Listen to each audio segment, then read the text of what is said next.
घर में पैदा होने से नहीं होता, न कि कोई शूद्र किसी शूद्र के घर में पैदा होने से शूद्र होता है। शूद्रता का और ब्राह्मणत्व का कोई भी संबंध घरों में से नहीं है, परिवारों से नहीं है। शूद्र एक मनोदशा है, ब्राह्मण भी एक मनोदशा है। सभी लोग शूद्र की तरह पैदा होते हैं, कुछ ही लोग ब्राह्मण की तरह होकर मर जाते पाते हैं। सारा जगत शूद्र है। शूद्र अर्थात जगत में सभी लोग अपने को शरीर मान कर जीते हैं। ब्राह्मण को खोजना बहुत मुश्किल है। ब्राह्मण के घर में पैदा होना कोई कठिन बात नहीं, ब्राह्मण होना बहुत मुश्किल है। उद्दालक ने अपने बेटे श्वेतकेतु को कहा कि श्वेतकेतु तू जा ऋषि के आश्रम में और ब्राह्मण होकर लौट।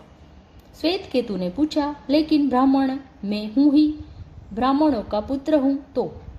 उद्दालक ने बड़े मीठे वचन कहे हैं और बड़े तीखे। उद्दालक ने कहा, हमारे घर में ऐसा कभी नहीं हुआ कि कोई सिर्फ हमारे घर में पैदा होने से ब्राह्मण हुआ हो। हम वस्तुतः ही ब्राह्मण होते रहे हैं। तो तू जा गुरु के आश्रम में और ब्राह्मण होकर वापस लौट। बाप से कहीं ब्राह्मणत्व मिला है, गुरु से मिलता है, और हमारे घर में नाम मात्र का ब्राह्मण कभी भी नहीं हुआ। हम सदा ही ब्राह्मण होते रहे हैं। तू जा और जब ब्राह्मण हो जाए तो वापस लौट आना। यह सूत्र कहता है, शूद्र की भांति, चंडाल की भांति इस शरीर से दूर हट जाओ। दूर हटना भी नहीं पड़ता। समझ में आ जाए कि दुर्गंध है, समझ में आ जाए मलमूत्र है, समझ में आ जाए मांस मज्जा है, दिखाई पड़ जाए, दूर हटना शुरू हो जाता है। हम खींचते हैं वहां, आकर्षित होते हैं वहां जहां सोचते हैं सुगंध है, सुवास है, हटने लगते हैं वहां से, विकर्षित होते हैं वहां से जहां लगता है दुर्गंध है। शरीर के पास रहने का जो मन है हमारा, वह शरीर के संबंध में हमारा अज्ञान के कारण ही है। हमें पता ही नहीं कि शरीर हमारा क्या है। तो शरीर को भी भीतर से देखे, अपने ही सर्जन बन जाए, अपने को ही उघाड़े। चमड़ी बहुत मोटी नहीं है, बहुत पतली है, और चमड़ी के भीतर जो छिपा है उससे हम कितना राग बना लेते हैं और इस भांति जीने लगते हैं कि जैसे वही हमारा सब कुछ होना है। तो जुड़ जाते हैं, बंध जाते हैं। शरीर ही ठीक ठीक स्थिति ख्याल में आने लगे तो आप पाएंगे दूर हटना शुरू हो गया। हटना भी नहीं पड़ता है, हटना शुरू हो जाता है। फिर तो पास आना हो तो चेष्टा करनी पड़े, लेकिन हम शरीर के पास है। उसका एक ही अर्थ है कि हमने कभी शरीर को भीतर से देखा नहीं। हम भी अपने शरीर को दर्पण में देखकर जानते हैं। दर्पण में जो दिखाई पड़ता है वह हमारे शरीर का बाह्य आवरण है।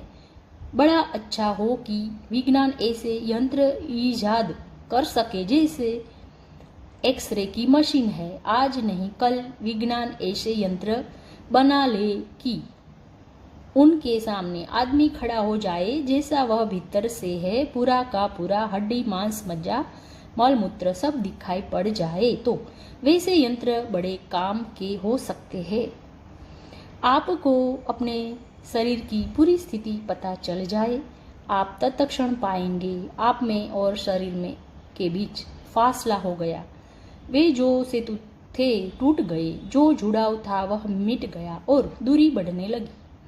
उपनिषद के ऋषियों ने वह आंख पैदा करने की कोशिश की है जिससे आप भीतर झांक सके, चमड़ी के भीतर झांक सके, अपनी ही चमड़ी के भीतर झांक सके। सत्य मुक्तिदायी है। स्वयं के शरीर का सत्य पता चल जाए तो भी मन मुक्त होना शुरू हो जाता है। असत्य बंधन है, नहीं हम जिसे जानते हैं उससे हम बंध जाते हैं। हे मुनि, महाकाश में घटाकाश की तरह परमात्मा में आत्मा को एक रूप करके अखंड भाव से शांत हो जा। जब शरीर की व्यर्थता दिखाई पड़े, शरीर का असार होना दिखाई पड़े और शरीर केवल एक गंदगी का ढेर मालूम होने लगे और जब शरीर से दूरी बढ़ने लगे, तभी परमात्मा से निकटता होनी शुरू होती है। शरीर के जितने निकट परमात्मा से उतने दूर, शरीर से जितने दूर परमात्मा से उतने निकट। शरीर से जितने और जोर से हम सब बंधे हैं, उतने ही उस अशरीरी चैतन्य से हमारा फासला है। जब शरीर की तरह पीठ हो जाती है और जब शरीर से दूरी बढ़ने लगती है, तो शरीर से दूरी बढ़ने का एक ही मतलब होता है कि आत्मा से निकटता बढ़ने लगती है। आत्मा है एक छोर, शरीर है दूसरा छोर, बीच में हम हैं। शरीर के बहुत पास होते हैं, आत्मा से बहुत दूर हो जाते हैं। शरीर से दूर हटने लगते हैं, आत्मा के बहुत पास हो जाते हैं। इसलिए शरीर से दूर हटाने को ध्यान की एक प्रक्रिया की तरह लिया गया है। इससे कई दुष्परिणाम भी हुए, क्योंकि जब पश्चिम में भारतीय शास्त्रों का पहली दफा अनुवाद हुआ तो उन्हें लगा कि ये तो शरीर के दुश्मन मालूम पड़ते हैं। ऐसा है नहीं, यह सिर्फ उपाय है। शरीर की वस्तु स्थिति जानने से तत्काल चेतना भीतर की यात्रा पर निकल जाती है।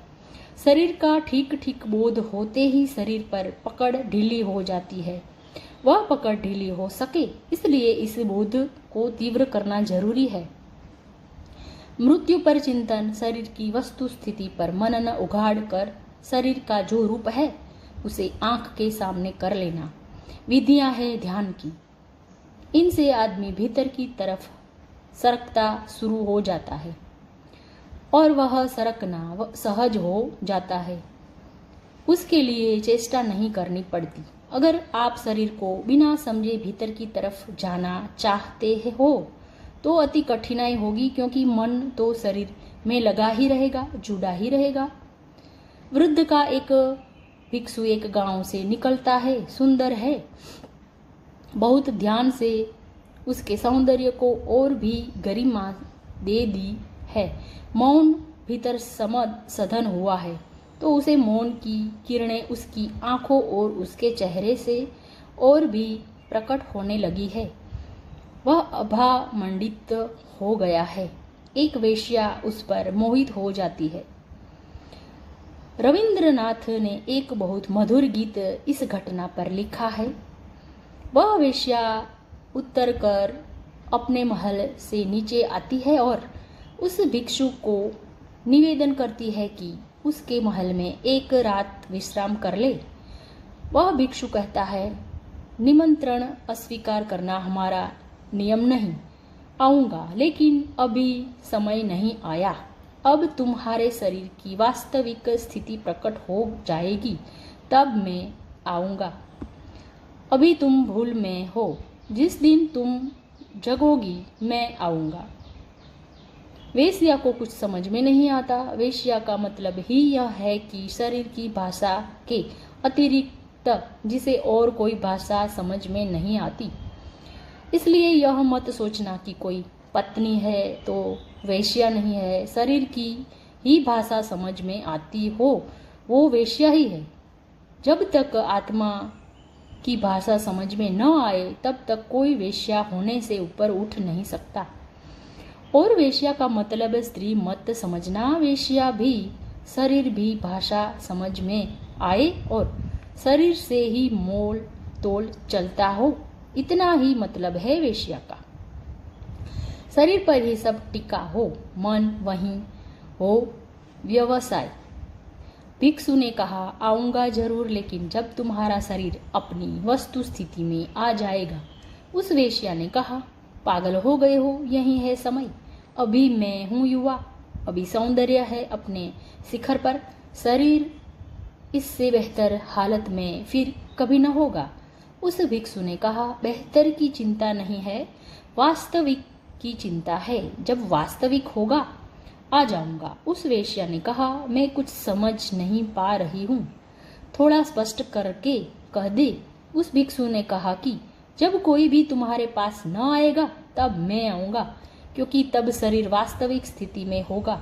तब शरीर बाहर भी वैसा ही दिखाई पड़ने लगेगा जैसा भीतर है। अभी भीतर जैसा है वैसा बाहर नहीं दिखाई पड़ता। जब कोई भी तुम्हारे पास न आएगा तब मैं आ जाऊंगा। फिर बहुत वर्ष बीत गए। वेश्या वृद्ध हो गई, सारे शरीर पर कोढ़ फैल गया, अंग अंग उसके गलने लगे। गांव ने उसे उठाकर बाहर फेंक दिया। यह वही गांव था जो उसके द्वार के आसपास मंडराता था। ये वही लोग थे जिनको उसके मकान में प्रवेश नहीं मिलता था, जो उसकी दूरी से झलक ले लेते थे तो भी अपने को तृप्त अहोभागी समझते थे। उन्होंने उसे गांव के बाहर फेंक दिया। अंधेरी अमावस की रात है। वह प्यासी गांव के बाहर तड़पती रही है। कोई उसे पानी पिलाने को भी नहीं है।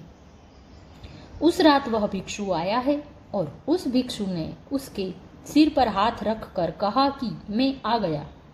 अब शरीर अपनी वास्तविक स्थिति में है।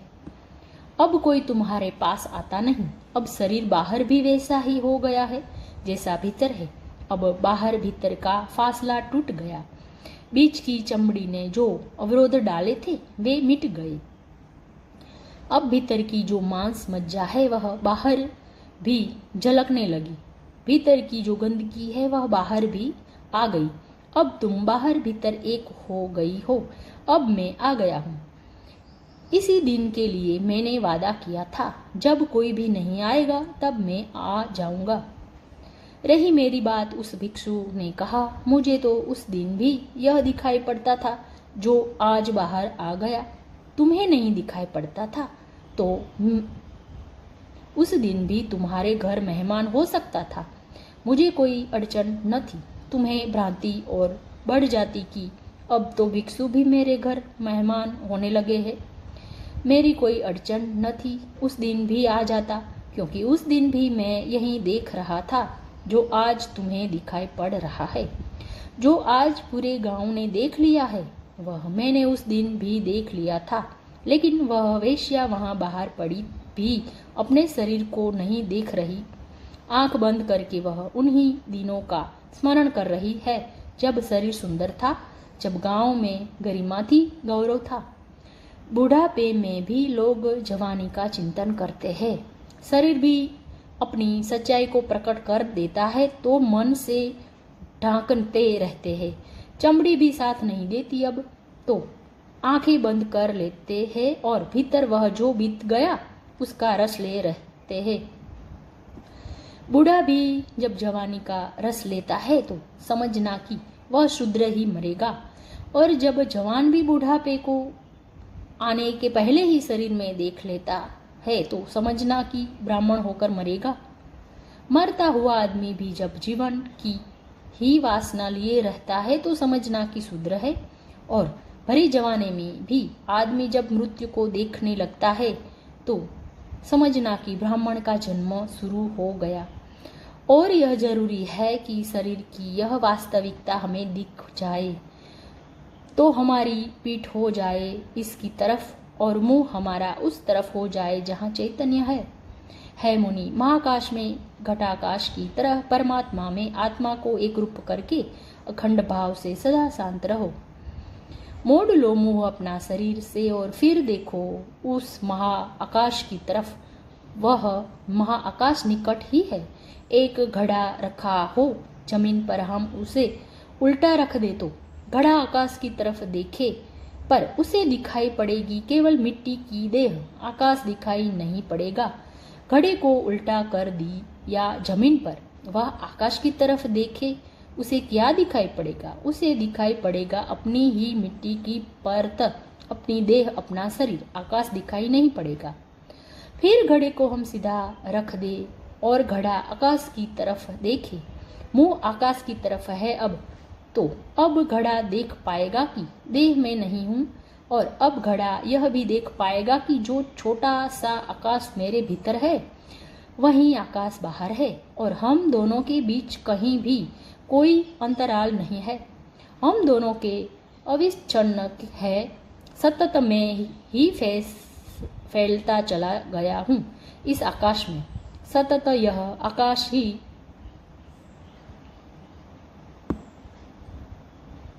धन्यवाद।